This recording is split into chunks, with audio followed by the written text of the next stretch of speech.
All right, let's go ahead and get started. I just wanted to welcome everyone to the second lecture in our series of special summer lectures in 2013, and it's my pleasure to introduce Dr. Evelyn Gaiser from Florida International University. It sounds like it's far away. It is. It's in Miami, Florida, so it's a little different lifestyle than up here.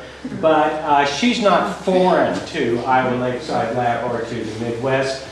She did her master's degree at Iowa State University. During that time, she had her research focused on diatoms and did an enormous amount of that work up here. So she's an old lab person. She's been around us for a while. She's been involved with the diatoms for a while. So from there, she went on to a PhD at the University of Georgia, where she studied diatoms in the Carolina Bay wetlands.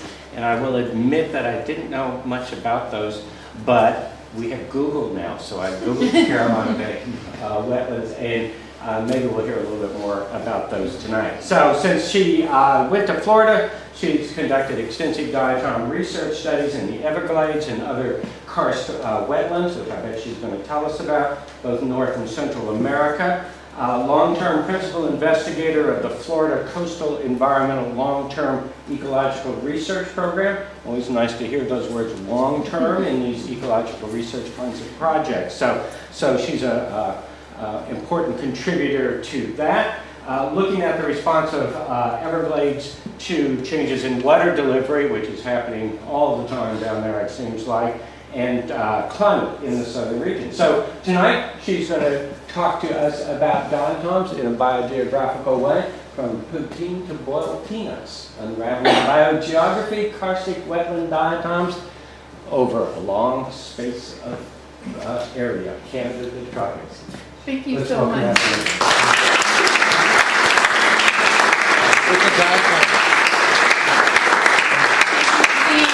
I just wanted to really thank the organizers of this weekly session and the folks who put together all the things that are going on for the 50th anniversary of the Diatom class here at Iowa Lakeside Lab. It is such a thrill to be back here, and I really don't want to go home tomorrow. I just have, I just don't want to go. So it's just been wonderful. So thank you so much. Yeah, so this is a weird title, right? Poutine to boiled peanuts, what does that mean? Well, so I started my work, I grew up in Ohio and spent a lot of time up north and was exposed to poutine. And for those of you who don't know what poutine is, you'll see some pictures later, but this lovely French fry with all kinds of meat and cheese and craziness on top. And then I moved down to eventually... Excuse me. Don't forget the gravy. Yes, and gravy. That's the most important ingredient. I moved down south to University of Georgia, and Jean Starmer, who ran the diatom class here for the longest time, just was relentlessly making fun of me for going down there and eating boiled peanuts. And I thought it was hysterical that a few years ago, this boiled peanut stand went up just down the road from his house in Michigan. So justice was paid, and that's him taking this picture. He thought that was funny too. He had to send that on. Anyhow, now I'm going to talk a little bit about diatoms, how I got all excited about them. Diatoms in temperate environments, which is where I spend most of my time. That means wetlands and ponds that dry down occasionally, and the Everglades. I'll talk specifically about the Everglades for a little while, and the things that we've learned about diatoms there, and the weird things about diatoms there, and how important it's been for us to extend work to other wetlands like it. Karst means carbonate-based limestone. Okay, so just keep that in mind. And there are other places like that in the world, from the tropics up to Canada. So I came here in 1989. I had just finished my undergrad at Kent State. I had a professor who himself had graduated from Iowa State and said, oh, you want to do aquatic sciences, that's where you ought to go. This was Denny Cook. And so he sent me out this way, and he said, by the way, you ought to go up to the station and take a class there in the summertime. And I had signed up for aquatic ecology because I knew what that meant, and that was what I wanted to do. And that class didn't fill, and they said, well, you're going to have to take diatoms. And I said, well, what's that? I'm here. And I really wanted to study zooplankton, and I was going to go take this diatom class. Like, oh, well, it sounds like a lot of fun. I kind of knew a little bit about what they were, and I got myself into this class, and there was Charlie Reimer, it was his last year of teaching in 1989, yet he kept coming back out, and he was curator at the Philadelphia Academy of Natural Sciences, and Gene Stormer here from University of Michigan. So we always called, or sometimes called Stormer EFS plus CWR, Charlie Reimer, equals the class of 1989. And it looks like this was 1889 from this picture. And from the things that people are wearing. I must have taken it because I'm not in it, but that's our little class.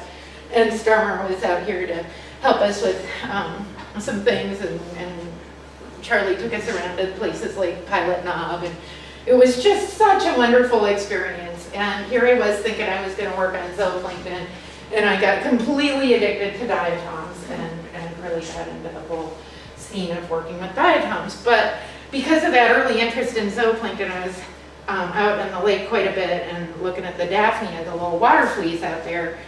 And we were doing a little bit of work with Ken Ling, who was teaching aquatic ecology at that time, and he pointed out to me that sometimes these Daphnia are wearing coats of this diatom, Synedra cyclopum, and so I thought, oh, the perfect mix of things that I want to work on. So I ended up studying that for my master's degree and went around to a bunch of the lakes around here and up in Wisconsin and up in Canada and Michigan to try to figure out where does this really cool diatom like to live and what kind of animals does it like to live on.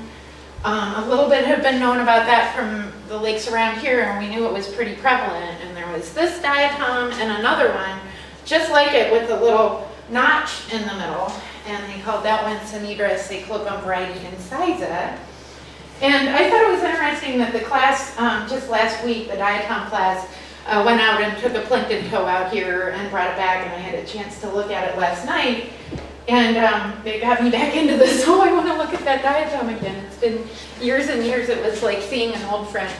So I took a bunch of pictures. This is just last night, and I went to bed way before anybody else in that lab, so people stay up late in there, I know. Anyway, I found that these things come in these long, sort of smooth forms all the way down to things with little notches in them, and I measured them up and tried to look at the frequency of those different kinds of forms, because there's some question as to whether these are two species or one species, or whether they get that little notch perhaps as the diatom cell is dividing on a little zooplankton that's constantly swooshing its legs through the water and perhaps abrading them. And maybe we see more of those kind of dented forms as we go down in the size class. Because of the way that diatoms divide, they form their cells as a template, using the template of the valve that lies above them. Anyway, it's kind of fun to look at this stuff again. To continue on with what I was up to for my master's work, I did come back and forth up here quite a bit, and to look at the seasonality of this. And so here's water temperature in the lake. Y'all know that the lake is warming up in the surface during the summer and freezing in the wintertime. So these are months of the year as we go across. And here's the abundance of this diatom, or of Daphnia wearing this epizoic diatom. And we can see that it really blooms, unfortunately, in the wintertime. It continues to bloom quite a bit until right about now, which is why we're still finding them a little bit out there. And I got to thinking that it would be kind of fun if we could look at, because diatoms remain in the sediment record for long periods of time, we could actually go through the sediments, look at the abundance of that one, and maybe figure out how abundant the zooplankton might have been at particular points in time in the past. We haven't done that, but I thought that might be kind of fun. So I put the PS, diatom hint. Anyway, we were out there in the wintertime, going across the lake. My major professor, Roger Bachman, didn't really want us to use automated equipment very much. So I had an ice spud, you know, to cut the hole, and a Van Dorn like long metal bottle that I would send down and try to get water from different depths and bring it back up, and as soon as you brought it back out of the water, it would, everything just froze solid. And I would have to put it in my mouth to warm it up, and it was just so cold. And I remember Judy and Mark Worspan's son Noah would help me occasionally out there with pulling the toboggan across the lake. And so this was why when the University of Georgia sent me an acceptance letter, I said, oh, maybe I'll go that direction for a PhD. No more sailing through the ice in the winter.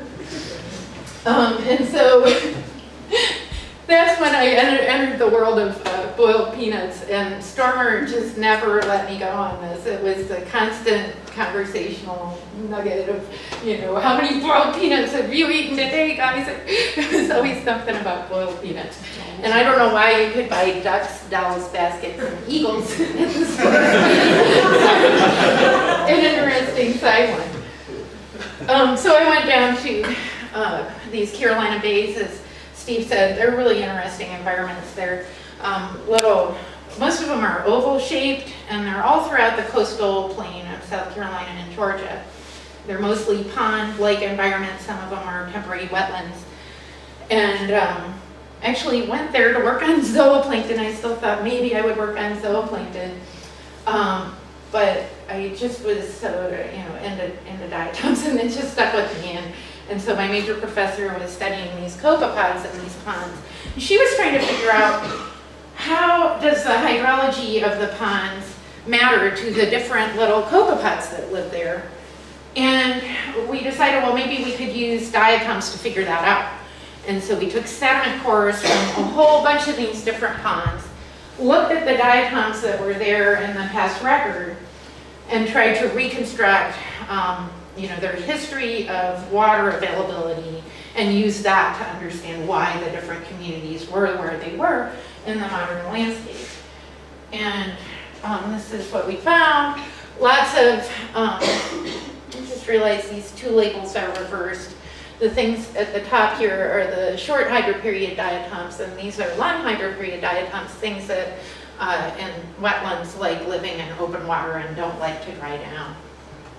And knowing that, then we could go back in time. This is a sediment core from a wetland. This is an aerial photograph of one of the wetlands. And the sediment core goes down to 5,000 years. And we sampled the diatoms at the different depths and inferred from the diatoms what kind of hydrologic situation occurred there in the past. And found this hiatus around 4,000 years ago where the water was the deepest and ponded the longest, and that coincided with the time that sea level rose and there was less fresh water running off the landscape. So a lot of these wetlands we think were forming right about that time. And this record is now coinciding quite a bit with more recent studies like this that are showing that was a pretty important time for these basins. So that was really fun. And it taught me that diatoms actually can be used to track hydrology. And in thinking about what to do next, the Everglades seemed like a natural next step, because the Everglades is a place where hydrology is such a critical factor. We're constantly manipulating it in all different kinds of ways, and now there's big pressure to send it back to what it looked like in the past. And so I started some work down there, really attempting to use diatoms to predict what the past hydrology would have been, and use that to try to give some targets for restoration. And so here's what the Everglades system looks like today. Here in the middle, we have in South Florida just this huge conduit of canals all over the southern part of the state, and that's taking the water off the landscape so that it can be farmed and lived on. And so that is very different from the prior state, where water would have flowed all the way along this drainage from the north to Lake Okeechobee, and as a sheet of water flowing through a grassy wetland out into the Gulf of Mexico. Here's what we have now, and here's what the big federal plan is to restore that water flow by ripping out some of the canals and re-diverting the water back where it should be. But it's really hard to set the actual targets for what the ecosystem ought to look like. And this is definitely more steeped in politics than it is in biology. But we're trying to find at least the correct biological targets, the biological answers to what the system represents in its natural state. And when I first went down there, I was really shocked to see the kinds of communities that I like to work with, these algae communities that exist on substrates and shallow waters that we term periphyte in, is incredibly abundant in this habitat. You go out and it's almost all you see on the surface of the water. These are mats of floating algae, bacteria, fungi, little animals swimming around in there, dead plant material. It's all you see on the surface of the Everglades, intermixed with the sawgrass plants. So there's lots of diatoms in there, lots of other algae. And you look down through the water column and you see plants just completely coated in this stuff. Very different from other wetlands that I had worked in and other wetlands that had been most written about. And these mats, this is looking sort of as a cross section. If you were sitting down in the Everglades, you see these mountains of periphytic mat. And they resemble, when you pull them up off the surface, you can actually see layers in there, and they resemble to a great deal these stromatolitic beds that you see in very many ancient limestone environments, but in modern times we see these in marine environments, such as off the coast of Western Australia. So sometimes I like to think about these as our modern living freshwater analogs to stromatolites, which are rock-forming algal beds. And we have found a lot of the same genera of blue-green algae living in these mats, very interestingly, same ones that form these marine beds. And if we look inside these mats, so these are the filaments of blue-green algae, cyanobacteria, and there's diatoms living in there, lots of mucilage. This is a diatom producing a whole bunch of strands of mucilage to hold itself in the mat. And we know that these periphyte communities have to withstand a lot of things.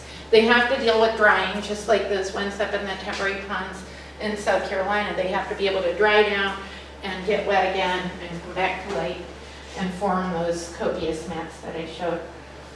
They have to be able to deal, they're being subjected to major changes in the quality of water that's flown into the system. So, this is not so great of a picture, but up at the top there you see Lake Okeechobee, and that's the Everglades agricultural area just below. And these are all the wetlands draining into Everglades National Park. And that's all sugarcane mostly. And there's a lot of phosphorus going on there to fertilize, the crops, and that runs into the system and causes an expansion of things like cattail is a very common plant that just takes over when it's exposed to this. You can see those areas of cattail along in here. So we wondered, how do diatoms respond to that? Can we use them as an indicator of water quality? And then thinking about productivity in the system, we have to understand that the system is completely underlain by limestone. And so if you walk around in the Everglades, it's not uncommon to find places like this that are just, it's just carbonate rock with lots of pockets in it that have been eaten away from the more acidic rainfall. Very shallow elevation. And because of that carbonate is really good at sucking nutrients out of the water column. It absorbs it, it keeps it away from the algae, really. And so there's kind of this paradox that we have tons of nutrients there, tons of production there and very little nutrients. Whereas when we come down to the southern end of the system, our nutrients are mainly coming in from storms and tides and things that affect the coastal movement of sediment supply from the marine end. And so, in order to understand how periphyte is reacting to all these things, to drying and wetting and nutrients and these weird underlying productivity gradients, we've been doing this kind of survey work where we go out and sample hundreds of sites a couple times a year We've been doing this since 2004, and this is just showing you some of the kinds of data that we get over a few different years. And this is the amount of periphyton, so the amount of that assemblage in milliliters per square meter. So we're talking, up to 10 liters, of material in a square meter. That's a lot. We go by helicopter, so it's really fun field work. We sample in containers like this, a screened-in mesh net. And this is what it looks like. You look down on the surface of the water and you see this floating mat there. And in other places we find the mat is actually below the surface. And in other areas we don't have very much, so we're trying to understand those gradients. Not very much as we go up into the upper end of the system where we don't have much carbonates in the system. There's Gene Stormer. He came down to help me out when I first got going, trying to understand what are the diatoms that live there. Are they endemic? Where do they come from? And we found these as the key species that when we think about what comprises these periphyton communities, these are the things that we find most often. And the things that are targeted in red there are the things that we had only ever found in the Everglades. Some of them did not have names, some of them had been named, but only in the Everglades, like this little guy, Ensignema evergladiana. And I was sort of interested, and still am, in the diversity of these assemblages. If you take a single sample from a meter square quadrat, you get a few of these guys. I mean, maybe 15, 20 different species, and you count and look in the microscope, and that's all you see. Compared to other wetlands where your diversity is much higher, and this is just a minor literature review of other wetlands out there where there's 50 to 60 and upwards of 100 in a single sample. So that seemed kind of strange. I'm going to talk about that a little bit more. So we have these three paradoxes that we deal with down there all the time, and we're constantly trying to figure out and think about. And the first is that these systems recover rapidly after extreme drying, that they have a high level of production in an environment that doesn't have much nutrients available. And we have this distinctive and species poor assemblage in a habitat that seems to have a lot of variability where you would expect more things. And so I'm going to go through those three things and try to explain them and unravel them a little bit, make them less paradoxical, I hope. So in terms of this hydrological response of periphyton, we've been messing around with that in experiments. These are little buckets where we took mat that was just completely dry, like dry soil, throw it in these little wash tubs and re-wetted them and put little sensors in to measure productivity and sampled the diatoms and all of that. And we found that these systems, right away when you expose them to water, they lose all their nutrients because they have been losing them in the soil all that time, and then you put them in the water and they just exude them into the water. So the red line is the phosphorus, the limiting nutrient, going up. And also the mat coming back to life, this is time, in 3 days it's completely back to life after being completely dried down. And this is not with any kind of inoculum or anything to get going, it just comes back. And then subsequently, as it starts growing, it's needing those nutrients, so it sucks them back out of the water. And because it does that, it gets less productive, it kind of self-limits. We also see that when we transplant algae for periphyton mats from one site to another, from a dry site to a wet site to a dry site, this is the ordination that essentially is just a bunch of places showing their difference based on the composition of the diatoms. So when two sites are close together, they're more similar from two sites far apart. And so all the things that, like drying situations, look together or look alike, and all the places that our long hydroperiod sites have the same kinds of communities. But when we expose them to the other kind of environment, they change. Okay, so the species are there in low abundance, they become more abundant when they're given the right conditions. So they react really easily. So we're trying to figure that out. And along came Sylvia, who many of you know. Sylvia came out to the lab in 2009, took the diatom course, She's a PhD student in my lab, came back the next couple of years and was the TA. And worked with Stormer and thought up some really neat ways that she could explore this hydrologic relationship. And she's made some really important discoveries. These are different species and their relationships to hydrology and to the amount of periphyton. So she figured out which ones like to make mats, which ones like to live in deep water, which ones like to live in shallow water. And from that, developed some models that enable us to predict hydrologic settings and the abundance of periphyton just from the diatoms. And that's really powerful because we can go out then and assess what the environmental situation has been over the past couple of months. And also then hopefully go back in time and reconstruct past environments. And this is just saying that we can infer hydrology from diatoms really well. The inferred hydrology lines up very well with what we actually measure, same with the abundance of periphyton.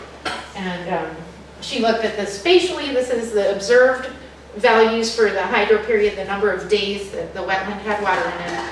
Here's what the diatoms tell us about that. And here's the difference, and only these points were different enough to worry about. So diatoms are really good at responding to hydrology. And they're very drought resistant. They have lots of mucilage around them to help protect them when they do go dry. So we've been looking at some of the cellular features that might help them out. Some of them have these chambers that can keep some water during the dry times. These are blue-green algae that also have tons of mucilage, and that's good when you're going to go dry and have a covering of polysaccharide around you. So I'm going to go on and talk a little bit about this productivity that we see in this very P-limited environment. We have mats like that. When I told you about layering, this is my hand with a big chunk of periphyton, and we see these layers of green, carbonate, marl, soil in here that the periphyton itself is forming, old layers upon old layers. You can see how something like that over time might become a stromatolite. And if we compare the biomass and the amount of phosphorus in the Everglades periphyton to these other places, we see that there's a whole lot. These are all different kinds of aquatic ecosystems all over the world. And there's just lots and lots of biomass given very, very little nutrients in this ecosystem. And even more oddly, we see that as we add nutrients, we've done this experimentally, this is looking down on a meter square quadrat full of periphyton. We put nutrients on it, which normally algae would like, and the mat completely collapses away and disappears. And here's that strong relationship between phosphorus and biomass there. Major paradox. The diatoms are tracking water quality just as they had hydrology.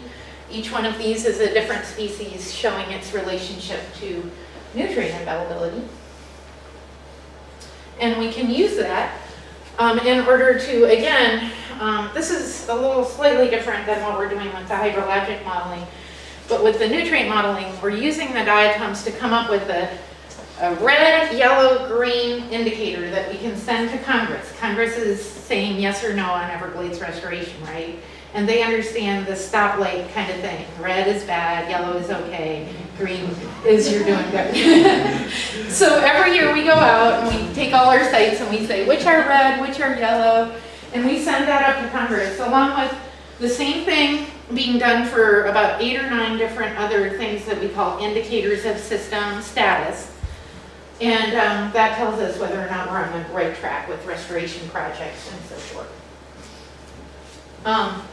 So all these paradoxes, we've been thinking about the Everglades and the weirdnesses of it, all these distinctive features. Is it unique? Is the Everglades the one and only place that has these characteristics, or are there other places like it? If there are, it'd be nice to be able to find out about them so that we could make some more generalities and apply what we're doing a little bit more deeply to what we understand about ecosystems in general. And so this is a map of these karst wetland karst habitats, And there's some wetlands along coastal Yucatan, all around the Caribbean we had heard about that were quite a lot like the Everglades that very few people had ever really been to or studied. And so we targeted a few of them that we knew we could get to. We had colleagues in these places who were working there. So now I want to work you through a little bit of a travel log of the visits to these different places, what they were like, and what the paraphyton looked like there to sort of address. Are these paradoxes unique to the Everglades or distinctive of these karst wetlands more generally? And here's our little crew. We had Josette LaHaye, who is my graduate student from Jamaica, and she coordinated a lot of the Diatoms studies, and we had a bunch of Mexican colleagues. And there we are down at the Santa Ana Biosphere Reserve in Mexico.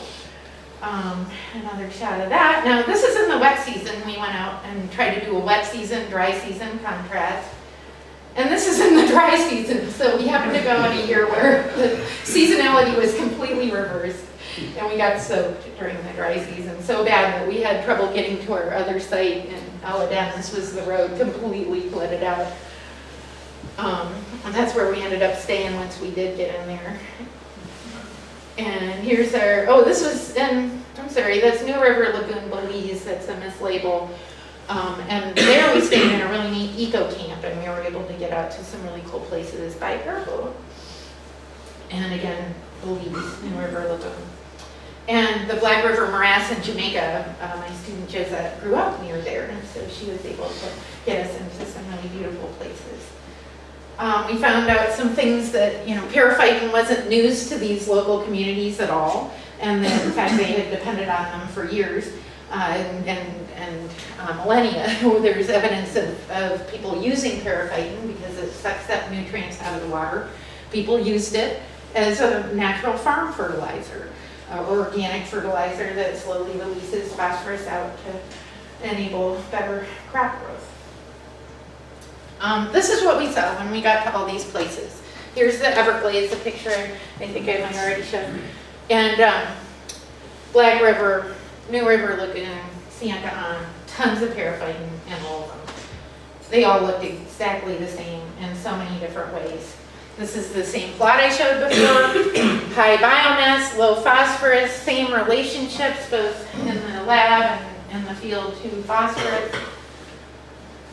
Why is there so much paraphyton out there if this does seem to be a general thing? It's something we're still working on, but we think it probably has something to do with the interactions between bacteria and the algae in the mat.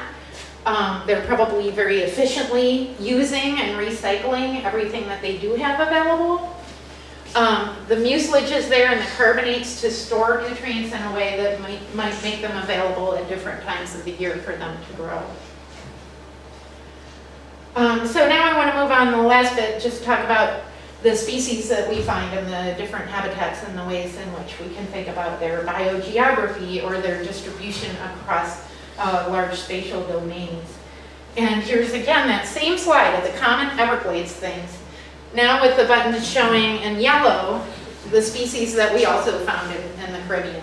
So all these things, or most of the things that our lab had been sitting around looking at for 10, 15 years that we thought we're never going to see anywhere else, they're just living here in this very weird community, we also found down in these tropical wetlands. So that was really exciting. We found some variability in size and shape, and we've been doing some work on that. Sylvia Lee, again, has worked up one of the diatoms. This is one of the most important ones in these mats. Related species grow around here in large abundances out of Excelsior Fen and other places that have lots of carbonates. And Sylvia was able to say that the things that we call Mastigloia smithii, that's the diatom that we often talk about living in Excelsior Fen, it actually isn't that. We don't know quite what it is, but she did a lot of really hard work at the museums trying to figure out what was meant by the early definitions of that and a related species. And she's proposed 2 new species that we find in great abundance in the Everglades and the tropics, Mastigloia calcarea and Mastigloia pseudosmithii. So that's been exciting, 2 new species on their way, hopefully. Yeah, again, as I mentioned, we have this wonderful ability to track water quality changes using diatoms in the Everglades. We find almost exactly the same relationships to water quality in these other wetlands in the Caribbean. This is great news because even though the optima, that means the exact place along a gradient where the same diatom might like to live in these two different habitats is slightly different, we know what those optima are, and we can employ them in these places where water quality, we think it's a problem here. At least we're paying attention to it, and we do know how to deal with it if we want to. And if we can put the funds into that to do it. But in these places, there isn't much opportunity for that. And so we think that there's a good tool here. It can be easily used, and we're hoping that, that makes a difference in assessment. So from this work, I think we can conclude that this flora is not unique to the Everglades. The patterns that we see aren't unique to the Everglades. It seems to be a fairly common feature of karst wetlands in general. And so the next question was, okay, let's expand beyond that and think about some of the other places on the planet that have karst wetlands. And it turns out there are some very close to home for me. I've been going up to Canada every summer since I was a year old, to these karst areas around the Great Lakes. And they're right, so they're right in my backyard, so to speak. And I hadn't thought about them much, but I had a little bit of sabbatical up there and got to spend some time with them and study their algae. And get reacquainted with poutine. And so this was the next, anybody knew Gene Stormer knows that he liked to tease a lot. So this was the next thing to tease me about exposure to too much poutine. Where the key research question for the work up there was meal or side. Now you know what poutine looks like if you haven't had it before. Anyway, the habitats that I was working in up there and continue to work in up there are these, what are called alvars. It's actually a term that comes from Sweden. I got to see alvars in Sweden on the next bit of my sabbatical, but they were all frozen over, so I couldn't do anything in my sabbatical up there was in winter. But these are limestone environments. They're globally restricted. They're ancient seafloors, just like Florida. We know that in terms of the plant component of them, that they have a lot of species actually in a meter square, and most of those species are endemic. In visiting them, I noticed even in the bedrock, you can see ancient blue-green algal mats that were probably not that different from what we find today. So these are little stromatolitic bands in these rocks, and here's what we see in these rock pools today. That same kind of really thick paraphyton mat. And if we look at just, looking down into the water and comparing that scene to one in the Everglades, we find so many of the same things, including this beautiful little Utricularia cornuta, which is a strange insectivorous plant. And there it is in both places. That's very strange. This spike rush is the same plant. There's a caladium of sawgrass that's a different species, but serving the same role. So they're really, really similar. And so we set out to sample them. My family helped me, and this is one of the more interesting adventures that we had. We took a trip with the boat up into the North Channel of Lake Huron. So there's the hand of the mitten of Michigan, right? And there's Manitoulin Island up in the middle of Lake Huron. And up in the North Channel, there's all these islands. And we went up to one just to go fishing. The dog jumped out of the boat. My niece thought that was a great idea and went along with him. My brother-in-law had to jump in together. And they found that it was easier to swim over to the island than to get back up on the boat, and in so doing realized when they got to the island, there's that stuff that Ev likes to work on. And there were all these algal mats up on this little island. And they brought these wonderful things back. And my niece has a different opinion about them than I do. Since then I've been back there and they look sort of like that. But serendipitous sampling of these things. And here's a few more pictures just to show you that they look a whole lot like the Everglades. And And here's the data from them. So this is adding, here's the Everglades, Caribbean, and now Canada on the same axes of biomass and phosphorus availability, and we see exactly the same thing. We see a negative relationship to phosphorus. It's all equally strange. And then species-wise, we pick up a lot of the same things, which was totally weird, because usually there's some distinction between tropical and temperate species of diatoms. And, so it was weird to find some of these things that we had seen around in Florida, way up there. And now I know from spending some time on the microscope here that we also have that one. And I thought there was another one. I don't know, I've been working on my Canadian stuff. Oh, and yeah, I don't know, I left to blow it off of here, but we don't have this in Canada, but we do have it only in the Everglades and Caribbean. And we have very low species diversity. So for some reason, these maps are really species poor, and we haven't figured out quite why, but it's probably that massive combination of stressors that are different there. I did want to mention that in these high nutrient situations where we do have phosphorus coming in unnatural quantities, no matter where we go, we get a completely different assemblage popping up. And there are things that we think about as cosmopolitan. They live anywhere, they like weedy, or they're like weedy species of anything. They pop up when things are disturbed or when nutrients go up, and they're actually displacing the things that we think about as native to the system.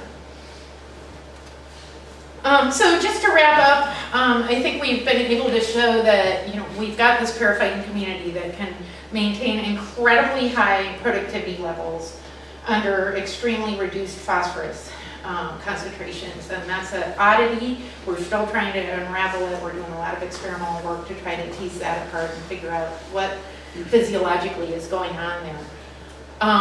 And we have these taxa with really limited distributions. They seem to like these karstic places. Karst habitats are spottily distributed, so somehow they are distributing from one to the next and probably maintaining some level of connectivity there, or you wouldn't think that they would maintain those similarities over long periods of time. They are threatened by pollution. We're losing them as we pollute these habitats that are being replaced by these other things. And so I just wanted to wrap up by acknowledging that most of what I've talked about has been generated by the folks in my lab, and none of it would have happened without Gene Stormer saying to me all the time that, Gaiser, you need to think more about diatoms. And it wasn't like he was being forceful about it, but it really made a difference in my life, and I love what I'm doing now as a result. And I wanted to say happy 50th anniversary to the Diatom Lab, and wish you all a wonderful summer, and thank you for the opportunity to be here.